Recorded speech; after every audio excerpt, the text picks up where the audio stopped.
حضرات گرامی، خدائے وحدہ لا شریک لہو کی حمد و ثنا خوانی کے بعد اگر کوئی ذات ایسی ہے جس کی تعریف و نعت خوانی کی جائے تو وہ مدنی تاجدار، ہم غریبوں کے غم گسار، سید ابرار و اخیار، آقائے نامدار، شہنشاہ ذی وقار، گلشن ہستی کے اولین فصل بہار، انیس الغریبین، رحمت للعالمین، مراد المشتاقین، جان عالمین، سید المرسلین، خاتم النبیین، طٰہٰ یاسین، امی کے بے کساں، فخر رسولہ، نازش ہر دو جہاں، شاہ حرم، قائد عرب و عجم، سرکار دو عالم، احمد مجتبی، محمد مصطفیٰ صلی اللہ علیہ وآلہ وسلم کی ذات اقدس ہے۔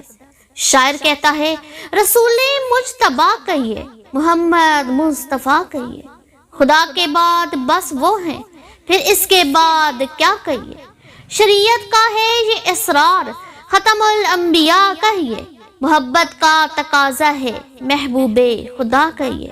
نعت رسول مقبول صلی اللہ علیہ وآلہ وسلم کی سعادت حاصل کی ہے جماعت ہشتم سے سائمہ اکرام۔